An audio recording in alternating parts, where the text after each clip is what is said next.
Shalom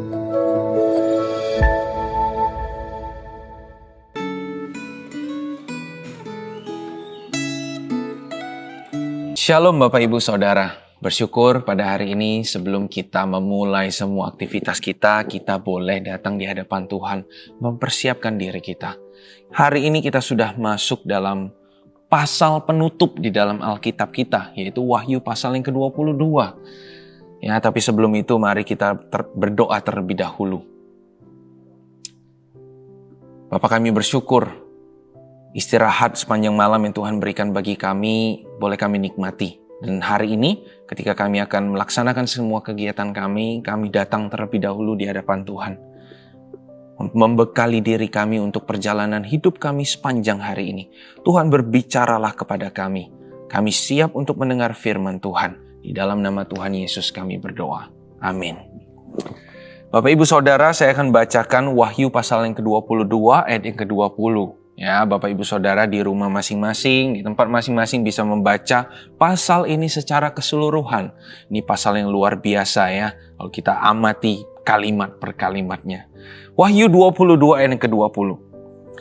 Ia yang memberi kesaksian tentang semuanya ini berfirman, "Ya, aku datang segera. Amin, datanglah Tuhan Yesus."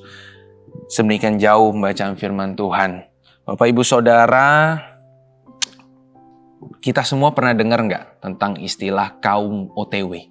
Kaum on the way. Ya, seringkali di dalam satu komunitas kita atau kelompok kita sehari-hari, ya, dalam rombongan kita, itu ada aja satu atau dua orang yang seringkali datang tidak on time. Misalnya kita udah janjian di satu tempat ya, ayo kita janjian sarapan sama-sama lah, jam 10 pagi ya. Ya, di samping gereja ada mie pangsit, kita makan di sana sama-sama. Oke, semua sudah deal, datang jam 10. Keesokan harinya, sudah sampai di tempat jam 10, ada aja satu atau dua orang yang belum sampai. Waktu ditelepon, dia selalu jawab apa? Lagi OTW, ya, lagi di jalan, bentar lagi sampai. Oke, ya kita tunggulah. Jam 10, jam 10 lewat 5, jam 10 lewat 10, akhir jam 10 lewat 30 baru dia sampai. 30 menit dari jam janjian. Ada aja orang-orang seperti itu, ya kan? Ternyata OTW yang tadi dia bilang, OTW baru bangun itu, OTW baru ke toilet. Belum jalan itu langsung ke tempat janjian. Ya. Selalu ada aja di seluruh penjuru dunia, Bapak Ibu, di dalam seluruh komunitas yang ada, satu dua orang yang seperti ini. Ya.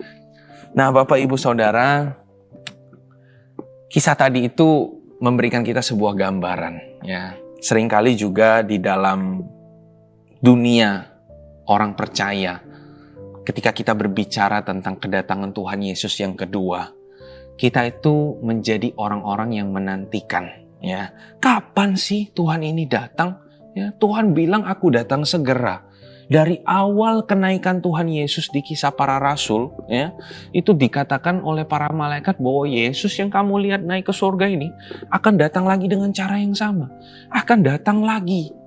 Tapi sudah ribuan tahun lamanya Tuhan gak datang-datang lagi. Dan juga di dalam Wahyu 22 yang kita baca hari ini, itu setidaknya ada 3 kali dikatakan oleh Tuhan bahwa aku datang segera. Aku segera datang, ya. Seolah-olah di dalam Wahyu 22 ini benar-benar Tuhan itu sudah ngomong, aku udah OTW. Ya. Bentar lagi aku akan datang. Sebentar lagi saja. Ya, kalau kita baca Wahyu 22, atmosfernya itu seperti itu loh yang kita dapat. Wah, ini Tuhan benar-benar sebentar lagi datang nih. Ya. Tapi ternyata Bapak Ibu, sejak ribuan tahun kitab Wahyu ini sudah dituliskan. Sampai hari ini Tuhan juga belum datang. Sudah ribuan tahun lamanya kisah tentang kedatangan Tuhan ini dikhotbahkan, dibacakan di gereja, sering dibahas di dalam PA. Tetapi juga Tuhan belum juga datang sampai hari ini. Apakah ini artinya Tuhan PHP? Nah, apalagi ini PHP? PHP itu pemberi harapan palsu. Ya, jadi Tuhan itu kasih kita harapan, tapi ternyata harapan itu palsu.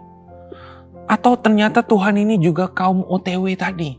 Nah, yang dikatakan bahwa aku udah mau datang nih, udah datang segera. segera datang, hampir sampai, udah di jalan tapi nggak sampai-sampai. Sampai hari ini nggak datang-datang. Atau apakah ini hoax? Ada yang berpikir demikian juga. Ini hoax ini. Udah dikatakan aku datang segera tapi ribuan tahun Tuhan gak datang-datang. Udahlah kitab Wahyu ini hoax lah. Bapak Ibu Saudara, saya tidak berpikir demikian. Saya percaya betul bahwa Tuhan akan datang suatu hari nanti. Di saat yang tidak kita duga. Ya, kita tidak bisa melihat kata aku datang segera ini dari kacamata manusia. Sudut pandang waktu manusia. Gak bisa. Kita perlu lihat Tuhan berkata demikian dari sudut pandang Dia. Kalau memang betul di dalam Mazmur 90 ayat yang keempat dikatakan bahwa satu harinya Tuhan itu 1000 tahun manusia. Artinya kurang lebih di dalam dunianya Tuhan, itu Tuhan baru 2 hari yang lalu naik ke sorga. 2000 tahun yang lalu di waktunya kita, Tuhan itu hidup dan naik ke surga, bukan?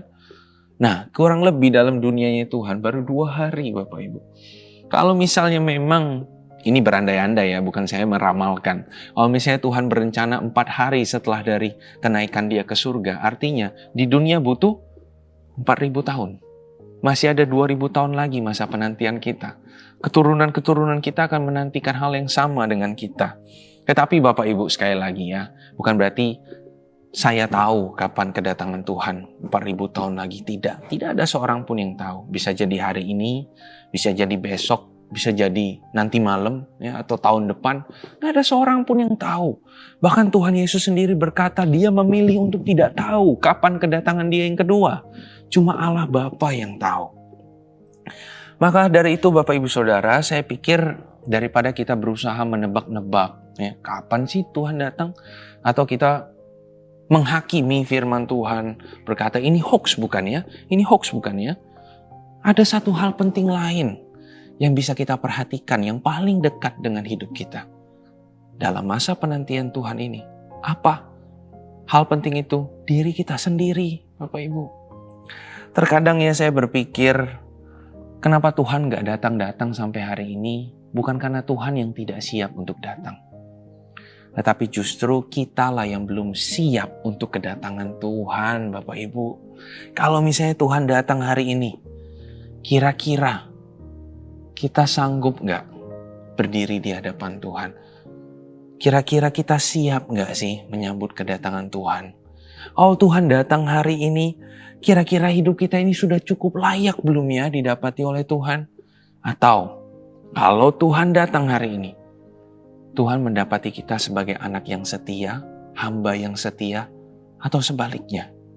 Jadi Bapak Ibu Saudara, saya lebih melihat firman Tuhan yang mengatakan, aku datang segera. Ini bukan cuma tentang janji kedatangan Tuhan saja atau menjadi pengharapan buat orang percaya bahwa Tuhan suatu hari nanti akan datang. Tidak cuma itu. Tetapi ini juga menjadi sebuah pesan untuk kita itu berjaga-jaga. Karena kita tidak tahu kapan Tuhan datang dan Tuhan berkata aku sebentar lagi datang. Maka sebenarnya tidak ada waktu untuk kita berpikir, udahlah aku masih bisa kok menikmati dosa sekarang. Tuhan datang masih lama kok, masih ada waktu besok aku untuk minta ampun sama Tuhan. Tidak, kalau kita resapi perkataan Tuhan, aku datang segera, kita akan berpikir untuk selalu berjaga-jaga. Jangan sampai ketika kita sedang berbuat dosa, Tuhan datang.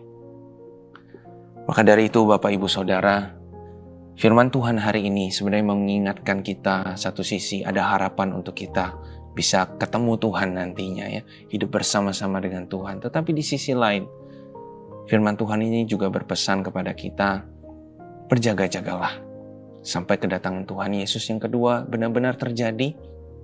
Kiranya Tuhan bisa mendapati kita semua sebagai anak dan sebagai hamba yang setia. Amin Bapak Ibu Saudara, mari kita sama-sama berdoa. Bapa, kami bersyukur untuk firman Tuhan yang menegur, menghibur, dan mengingatkan kami sekali lagi akan kedatangan Tuhan yang kedua itu benar-benar akan terjadi. Dan sampai hari itu tiba ya Tuhan, biarlah kami bisa hidup taat kepada firman-Mu, dan kami menjaga kekudusan di dalam hidup kami di hadapan Tuhan. Dan kami butuh pertolongan Tuhan untuk hal itu. Kami sangat rindu ketika Tuhan datang, Tuhan mendapati kami sebagai orang-orang yang setia kepada Tuhan. Sebab kami mengakui, kami cinta kepada Tuhan. Kami ingin setia kepada Tuhan. Tuhan tolong kami. Di dalam nama Tuhan Yesus kami berdoa. Amin.